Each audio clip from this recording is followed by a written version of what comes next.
Bab 89. Iya betul, Ustaz. Jawab Purgandi. Memang ada apa? Iya. Ustaz Ridwan tersenyum seraya menghela napas dalam. Tidak apa-apa. Ya baguslah kalau memang mereka ada hubungan, semoga hubungannya disegerakan menuju halal. Tadinya saya berniat mencari pasangan hidup dan entah kenapa saya tertarik dengan Nona Sa. Tapi ternyata dirinya sudah berkasih-kasihan dengan lelaki yang bernama Josh. Tak apa, saya doakan segera berakhir di pelaminan, tutur Ustaz Ridwan. Purgandi tertegun. Dia bingung hendak berkata apa. Pertanyaan saya barusan apa bisa menjadi rahasia kita? Tanya Ustaz Ridwan. Purgandi mengangguk mantap. Sangat bisa Ustaz, saya cukup amanah, percayalah. Sharon yang saat itu bersembunyi di salah satu pohon dekat kolam ikan hias terhenyak mendengar ucapan Ustaz Ridwan. Ustaz tampan itu menginginkan dirinya. Apa tidak salah? Dirinya yang selalu berpakaian seksi, mengumbar aurat dengan rambut tergerai bahkan terkesan angkuh dan selebor. Sejak mendengar ucapan Ustaz Ridwan itulah Sharon menjadi gelisah tak keruan, ditambah Josh sepertinya agak sedikit menggindar tanpa alasan yang jelas. Sharon bingung ingin bercerita pada siapa. Dulu, terkadang dia bercerita pada Dane. Sekarang dia canggung untuk bisa terlalu akrab dengan wanita yang sangat dia sayangi. Itu. Ingin cerita pada Lanita, Sharon tak ingin membuat Lanita ikut kepikiran apa yang membuatnya gelisah. Bingung tak jua menemukan peluru gundahnya, dia keluar kamar. Ingin mencari es krim yang selalu tersedia di lemari es Dimitri. Dim, kenapa es krimmu habis? Tanya Sharon. Dimakan anak-anak, jawab Dimitri kalem di areanya. Sharon menghela napas pasrah. Dia melangkah kembali ke kamar hendak membawa kunci mobil, dia ingin membeli banyak es krim sendirian. Setelah menyambar kunci mobil di atas meja rias, Sharon menuruni tangga menuju ruang tamu dengan tergesa-gesa dan setengah berlari menuju teras. Di teras, tanpa sengaja kakinya terpeleset di undakan tangga teras. Saat hendak terjatuh, tubuhnya berhasil ditopang seseorang. Hati-hati jalannya, Nona Sa. Ucap Ustaz Ridwan terdengar lembut di telinga Sharon. Namun tak lama dia pun mendengar suara yang sangat dia kenal memanggil namanya. Sharon. Saro menoleh, Josh berdiri di halaman melihat tubuhnya ditopang Ustaz Ridwan tapi tampak seperti dua orang yang saling berpelukan. Sharon dan Ustaz Ridwan segera saling melepaskan diri. Aku terpleset barusan, kilas Sharon gugup. Iya, benar. Maaf, saya hanya spontan menahan tubuh Nona Sa agar tidak jatuh, imbuh Ustaz Ridwan. Josh tak mengatakan apapun, dia tetap berdiri tanpa ekspresi. Kamu ngapain sih bengong di situ? Nih, setirin mobil, aku mau es krim. Sharon tampak salah tingkah dan melempar kunci mobil pada Josh. Josh baru tersadar dan lalu mengangguk kaku tapi hormat pada Ustaz Ridwan. Dia mengekor langkah Sharon menuju carpot. Andai belum memiliki calon pasangan, mungkin aku akan menyegerakan meminangmu. Tapi tidak elok rasanya merebut hatimu dari pria yang sudah lama menjadi kekasihmu. Ustaz Ridwan membatin dengan senyum tipis, dia membalik badan, memasuki rumah Reza Darmawangsa dengan perasaan campur aduk. Tadi aku beneran kepleset, kok. Ujar Sharon. Lia, enggak beneran juga enggak apa-apa, jawab Josh. Aku enggak bohong. Lagian masa iya seorang ustaz melukin wanita yang bukan mahram, di ruang terbuka pula. Hanya itu sahutan dari Josh. Sharon melirik Josh. Ekspresi Josh santai, tidak tampak gusar, kesal apalagi cemburu. Kenapa juga aku harus menjelaskan kejadian tadi padanya? Sharon membatin. Tapi Sharon kesal kenapa Josh tampak tenang saja. Andai Sharon tahu, perasaan Josh tidak sedang baik-baik saja. Ada gelepar cemburu yang merambat di pori-pori hati Josh, dia hanya tak ingin menunjukkannya saja kali. Ini. Josh pernah sekali kalah dari Reza. Kalau kali ini dia kalah lagi untuk bisa memiliki Sharon, dia bingung harus bagaimana menata hatinya yang kini sudah mulai retak. Josh, kenapa diam saja? Tanya Sharon. Kita mau beli es krim kemana? Josh mengalihkan pembicaraan. Aku tanya kenapa kau diam saja. Aku nggak diem, loh. Dari tadi nyetir, sahut Josh kalem. Bibir tebal Sharon maju karena kesal tak ada reaksi dari Josh. Beberapa hari kamu kemana? Pesan dan telepon dariku kamu abaikan. Tanya Sharon. Sedikit sibuk, jawab Josh singkat. Sharon menaikkan sebelah cuping hidungnya. Jangan sok cool, nggak pantas. Gerutu Sharon. Josh mengekeh. Ini mau beli krim di mana? Minimarket terdekat, jawab Sharon kembali tak peduli. Josh masuk ke parkiran minimarket dan menghentikan mobilnya. Tapi Sharon diam saja di mobil sambil bersidekap. Mau aku yang beliin? Tawar Josh. Jawab Sharon. Mau beli yang lain juga? Sharon menggeleng judes. Tanpa banyak bertanya lagi Josh turun hendak membelikan es krim. Josh sudah hafal varian es krim kesukaan Sharon jadi tidak perlu banyak pertanyaan. Josh kembali masuk mobil. Mau kemana lagi? Tanya Josh. Pulang. Oh, iya, ada Ustaz Ridwan, iya. Jadi pengen cepat-cepat pulang, ucap Josh akhirnya. Sharon mendelik dengan tatapan menyeramkan. Hubungannya apa aku minta langsung pulang sama Ustaz Ridwan? Mendapat tatapan mengerikan dari Sharon adalah hal yang sangat biasa dari sejak dulu. Josh sama sekali tidak merasa gentar. Ya mungkin mau bercengkerama, berbincang santai seperti semalam, sahut Josh. Kamu cemburu. Selidik Sharon. Reza Darmawangsa adalah lelaki yang pertama kali aku cemburui. Tapi aku bisa apa melawan kehendak orang tuamu dulu? Kalau sekarang kamu ada hati pada Ustaz Ridwan, aku juga bisa apa? Jelas kalah telak. Ustaz Ridwan punya karisma yang luar biasa sebagai pemuka agama, tampan pula. Punya beberapa biro usaha perjalanan wisata dan haji. Punya perusahaan di bidang advertising, meski skala medium tapi itu usaha miliknya sendiri. Aku belum bisa punya usaha mandiri, semua milik orang tuaku, tutur Josh panjang lebar. Sharon tersenyum kecil. Ada perasaan senang ternyata Josh merasa cemburu. Kenapa kamu berpikir aku menyukai Ustaz Ridwan? Tanya Sharon.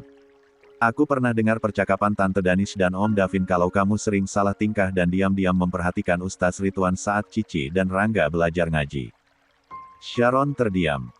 Dia mengakui dalam hati memang pada awalnya dia merasa ada yang aneh dengan perasaannya saat melihat Ustaz Ridwan. Kenapa diam? Tanya Josh. Buruan pulang, es krimnya keburu lumer, kelit Sharon. Josh menurut, dia tidak bertanya atau membantah. Aku bukan suamimu, aku tak ada hak melarangmu menyukai lelaki lain. Sepanjang perjalanan pulang, Josh dan Sharon hanya diam. Satupun tak ada yang bersuara. Saat tiba di rumah, Sharon turun begitu saja tanpa mengatakan apapun. Tapi dia berbalik lagi. Kamu kesini mau ngapain? Tanya Sharon. Mau ketemu kamu lah, jawab Josh. Oh, ya sudah. Sudah ketemu, kan? Sharon kembali berlalu dengan langkah ringan. Josh melajukan mobil Sharon ke carport. Setelahnya dia melangkah masuk rumah hendak memberikan kunci mobil Sharon pada siapa yang dia temui. Sayang sekali, Josh harus kembali berpapasan dengan Ustaz Ridwan di ruang tamu. Sharonnya baru saja masuk, ujar Ustaz Ridwan. Iya, tak apa-apa. Saya hanya mau memberikan kunci mobilnya. Saya permisi, Pak Ustaz.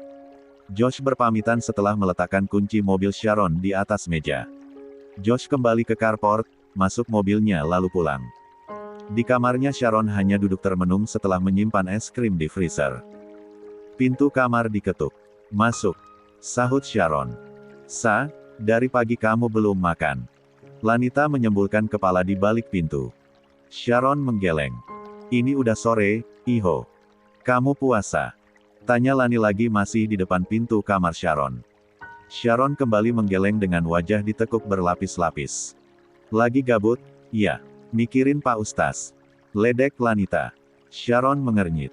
Sini kamu. Sharon melambai. Lanita masuk, dia mengenakan dress hamil warna ungu. Perut belum besar sudah pakai baju hamil, ya kedodoran. Cibir Sharon. Lanita terkekeh. Reza yang belikan. Katanya nggak apa-apa kegedean. Dia bilang aku makin seksi, kedip Lanita. Sharon memutar bola matanya malas. Duduk. Titah Sharon. Lanita duduk di tepi tempat tidur. Sok tahu banget kamu bilang aku mikirin Pak Ustaz. Terus lagi mikirin siapa? Sharon diam. Mikirin siapa? Lanita melempar bantal ke arah Sharon dengan gemas. Itu Ustaz Ridwan di bawah nungguin, ledek Lanita lagi. Ini Bumil kenapa jadi sotoy gini, deh. Siapa yang lagi mikirin dia, sih? Gerutu Sharon. Bingung nentuin pilihan, ya. Ustaz Ridwan apa Josh? Terka Lanita. Enggak, jangan dusta. Idi, siapa yang dusta? Sharon cemberut. Aku sama Josh nggak pacaran, kok. Lanita melongo. Jadi kedekatan kalian selama ini apa? Hubungan tanpa status. Friend with benefit. Kikir Lanita. Kali ini Sharon yang melempar bantal pada Lanita. Enak saja friend with benefit, aku sampai detik ini masih prewi. Sharon mencebik. Lanita mengekeh tiada henti. Sharon kembali melempar bantal pada Lani. Dilarang melakukan kekerasan pada ibu hamil, kalau Reza tahu, abis kamu, sa. Lanita membalas melempar guling. Jadilah kedua wanita itu saling melempar bantal guling. Stop, stop, stop. Ujar Sharon. Nanti dedek bayi keguncang-guncang.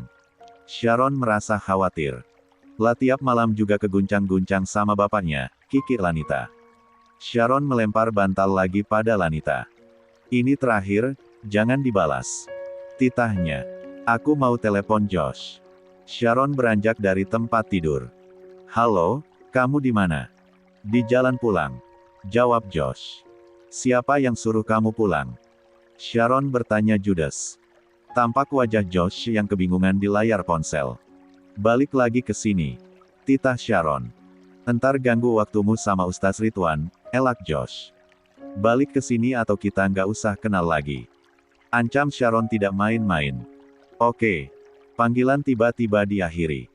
Ih, mengesalkan malah dimatikan sepihak, gerutu Sharon. Jangan judes-judes sih jadi perempuan, tegur Lani. Sharon memutar bola mata malas. Mana Cici sama Rangga, aku beli es krim banyak tadi. Lagi di kamar Aleska belajar main piano, jawab Lanita. Ales sudah bisa main piano lagi. Sudah sembuh benar dia. Iya, makanya dia lagi main piano. Latihan motorik tangan, jawab Lani. Setengah jam kemudian Josh sudah kembali berada di rumah Lani, tapi belum sempat dia keluar dari mobil. Sharon sudah naik mobilnya. Ayo, kita jalan. Jalan kemana? Josh kembali memutar mobil keluar gerbang halaman rumah Lani. Jalan kemana saja, kamu kan selalu paling bisa buat bad mood aku balik dengan cepat. Kamu lagi bad mood? Bad mood kenapa? Tanya Josh. Entahlah. Sharon mematikan AC mobil lalu membuka jendela. Dia termangu melihat pemandangan di luar. Jendela. Kamu resah karena mikirin Ustaz Ridwan, iya. Sharon menoleh. Iya. Josh tersenyum. Resah kenapa? Sharon diam saja. Benar kamu menyukainya? Iya, jawab Sharon. Josh kembali mesem. Kami nyaman ya dekat dengan seorang ustaz. Awalnya aku memang menyukainya, sejuk rasanya melihat pembawaannya yang santun dan selalu tenang. Jeda sesaat. Lalu setelah berjalannya waktu, kupikir rasa sukaku padanya hanyalah kekaguman sesaat. Memang sih, merasa nyaman berbincang dengannya tapi tetap saja aku tidak bisa menjadi diriku sendiri. Josh mengernyit. Maksudmu? Tetap saja rasa nyamanku saat bersama Ustaz Ridwan tak bisa mengalahkan rasa nyamanku saat bersamamu. Josh menoleh pada Sharon sembari menunjuk dirinya sendiri. Ya, denganmu aku bisa terbahak tanpa takut dibilang anak gadis kok ketawanya gitu. Denganmu aku bisa marah-marah atau pergi kemanapun meski belum mandi. Lain halnya dengan Ustaz, aku harus selalu tampil wangi dan harus menjaga sikap. Ya bagus, dong. Itu namanya membawa perubahan positif untukmu, sa. Ujar Josh. Sharon menggeleng. Bersamamu pun aku bisa berlaku positif sesuai situasi dan kondisi. Tapi saat berdua, aku tetap bisa menjadi diriku sendiri. Bisa dekil-dekilan, bisa clubbing sepuasnya atau mungkin mendadak insyaf dan sholat berjamaah lalu kita clubbing lagi. Apa saja suka-suka kita sepanjang masih dalam koridor aman, tutur Sharon. Untuk sesaat perasaan Josh melambung dengan ucapan Sharon. Aku bisa menunjukkan sisi terjelekku saat bersamamu, Josh. Ucap Sharon lirih. Dan itu terasa nyaman bagiku, imbuhnya. Jadi apa hari ini kita resmi pacaran? Tanya Josh akhirnya. Sharon mengangguk seraya berpangku tangan menatap keluar jendela. Yes, aku bisa klaim dirimu sebagai calon istriku di depan siapapun dan mengenalkan sahabat lamaku sebagai calon istri pada mama dan papaku. Sharon mengangguk lagi. Josh senang bukan main. Maaf, Pak Ustaz, kudoakan dirimu menemukan pendamping hidup yang lebih baik di luar sana. Aku yakin, Tuhan pasti sudah mempersiapkannya untukmu. Dari awal Sharon adalah milikku dan akan tetap jadi milikku. Josh berceloteh riang dalam hati. Kezia menunduk di depan pusara Farhat suaminya. Menaburkan bunga dalam diam lalu mengusap air mata dan berdoa, sementara itu Marina berdiri tergugu di belakang Kezia. Ayahnya telah pergi dan pikiran Marina dijejali rasa penyesalan. Kenapa selama ini dia tidak memperhatikan ayahnya? Kenapa selalu Reza dan Reza yang ada dalam otaknya? Tapi tidak. Ayahnya selalu saja sibuk dan nyaris tak punya waktu untuknya. Dirinya dirundung semasa sekolah pun ayahnya tidak pernah tahu. Marina berdiri dengan tatapan datar tanpa ekspresi. Tak ingin menangis. Bahkan untuk sekedar berpura-pura sedih pun rasanya enggan. Dia hanya mengenakan pakaian serba hitam, menghadiri pemakaman. Dan menunggui mamanya berkubang dalam kesedihan. Setengah jam berlalu. Kezia pun selesai mendoakan Farhat. Aku pergi dulu, sayang. Kini aku harus memikul usaha yang sudah kau rintis sendirian. Maafkan aku. Jika ada hal yang harus kuputuskan sendiri. Kalimat terakhir Kezia tampak penuh penekanan. Dia mengangkat wajah. Melihat ke arah lelaki di depannya. Dia Fandi, sopir pribadi Farhat. Mata Kezia mengerjap memberikan semacam kode. Fandi mengerti dan mengangguk tipis. Dia mengeluarkan ponsel lalu mengetikkan sesuatu dan mengedarkan pandangan ke sekeliling area makam. Setelah memastikan Fandi melaksanakan perintahnya berdasarkan kode mata, Kezia berdiri, berbalik. Meninggalkan pusara suaminya. Marina pun mengekor tanpa suara. Saat Kezia membuka pintu mobil, secara serentak dan cepat beberapa orang menyekap Marina. Satu orang membekapnya menggunakan sapu tangan yang sudah dibius. Seketika Marina lunglai. Ikuti mobilku. Titah Kezia setelah beberapa orang lelaki berpakaian hitam memasukkan Marina ke jok belakang mobil. Kezia pun masuk mobil diikuti Fandi yang menyetir. Kita ke rumah sakit jiwa abadi. Perintah Kezia. Fandi mengangguk patuh. Kezia menoleh ke belakang, melihat putri satu-satunya dengan prihatin. Maaf, Nak. Hanya ini satu-satunya cara untuk menyelamatkan perusahaan yang sudah susah payah dirintis. Papamu. Gumam Kezia. Ancaman Reza padanya kemarin tidak main-main. Marina belum juga kapok dan kembali dari Philadelphia diam-diam. Datang ke Indonesia hanya untuk meneror keluarga Reza hingga menyebabkan anak angkat Reza mengalami perundungan di sekolah. Rumah sakit jiwa abadi. Kezia berdiri di depan ranjang yang ditiduri Marina. Mama, apa-apaan ini? Di mana aku? Marina yang kedua tangan serta kakinya dipasung membeliak menatap seluruh ruangan yang berwarna putih. Kezia tersenyum tipis. Pilih di sini atau di balik jeruji penjara? Tanya Kezia tenang. Mama, aku tidak bersalah. Untuk apa Mama menjebloskan aku ke dalam penjara? Kau masih saja terobsesi pada Reza Dharmawangsa, Nak. Marina mendengus kesal. Dia milikku dan harus jadi milikku, Ma. Kezia tersenyum seraya mengelus kepala Marina. Reza sudah punya anak istri. Dia sudah ada pemiliknya. Kau ternyata belum sadar juga. Belum bisa menerima kenyataan. Dari awal Reza milikku. Dia yang selalu membelaku dan memperhatikanku, Ma. Kezia menoleh pada dua orang perawat pria berpakaian putih di seberang tempat tidur. Tolong jaga anakku di sini, ya. Kedua perawat lelaki itu mengangguk patuh. Ma, ini di mana? Teriak Marina. Di rumah sakit jiwa, sayang. Bola mata Marina terbelalak sempurna. Rumah sakit jiwa. Aku tidak gila kenapa aku harus berada di sini. Marina tidak terima dirinya dipasung oleh mamanya sendiri di rumah sakit jiwa. Bersabarlah, dokter-dokter di sini akan menyembuhkanmu. Kezia tersenyum lalu berbalik menuju pintu keluar. Ma, aku tidak gila, Ma. Jerit Marina berontak melepaskan diri.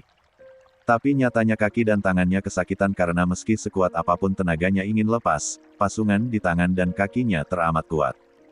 Mama tega. Marina terisak saat melihat Kesia menutup pintu kamar tanpa menoleh lagi padanya. Kesia sendiri memejam kuat di luar kamar Marina.